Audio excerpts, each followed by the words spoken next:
পাঁচজন ব্যক্তির কাছ থেকে জোর করে হলেও দোয়া নেবেন। এই পাঁচজন ব্যক্তির সাথে যখন সাক্ষাৎ হয়ে যাবে আপনি তাদের কাছ থেকে দোয়া নিতে কখনোই ভুলবেন না। প্রয়োজনে কিছু হাদিয়া দিবেন, তাও দোয়া নেবেন। কারণ এই ব্যক্তিগুলো এতটাই পাওয়ারফুল যে ওরা আল্লাহর কাছে দোয়া করলেই আল্লাহ পাক সেই দোয়াটা কবুল করে নেয়। আল্লাহ পাক তখন তাদের খালি হাত আর ফেরত দেয় না।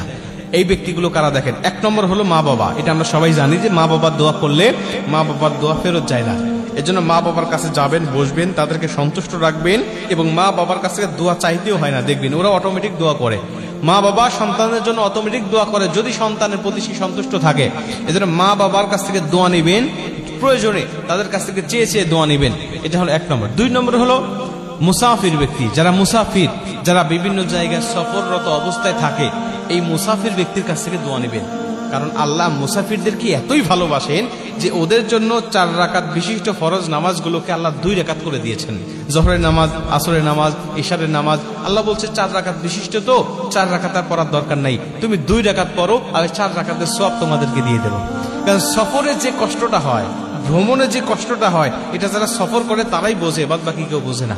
এজন্য আল্লাহ পাক এই কষ্টটা বুঝে আল্লাহ পাক তাদের 4 রাকাত নামাজকে 2 রাকাত করে দিয়েছে। এজন্য এই মুসাফিররা যখন আল্লাহর কাছে দোয়া করে আল্লাহ পাক তখন তাদের দোয়াটা কবুল করে।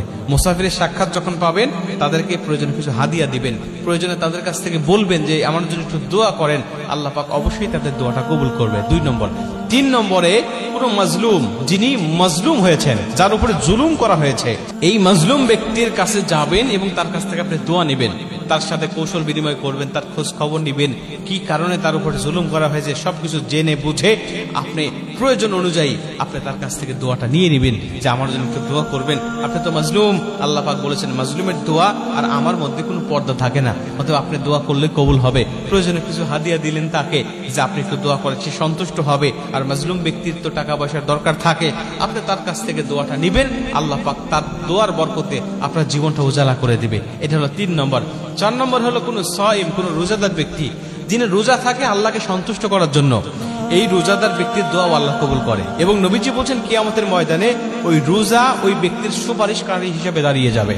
রমজান মাসে তো সবাই রোজা থাকে, কিন্তু রমজান মাসের বাহিরেও দেখবেন আল্লাহর অনেক খাস বান্দা আছে যারা নফল রোজা রাখে। বৃহস্পতিবারে, সোমবারে এবং আয়ামে বীজ প্রতি মাসে 3টা করে দেখবেন অনেকেই রোজা রাখে। এই রোজাদার ব্যক্তিদের কাছে যাবেন এবং তাদের কাছ থেকে দোয়া নেবেন, আল্লাহ পাক তাদের দোয়াটা কবুল করে আপনার জীবনটাকে উজালা করবে। এটা হলো 4 নম্বর। 5 নম্বরে হলো ন্যায় পরায়ণ শাসক, যিনি ইনসাফ ভিত্তিক বিচার ব্যবস্থা কায়েম করেন, যিনি ন্যায় পরায়ণ শাসক, যার বিচার আচারের মধ্যে কোনো দুর্নীতি নাই, কোনো ছয় নয় নাই, যিনি ডাইরেক্ট সত্যকে সত্য বলে, মিথ্যাকে মিথ্যা বলে। দেখবেন এই বিচারক কারা?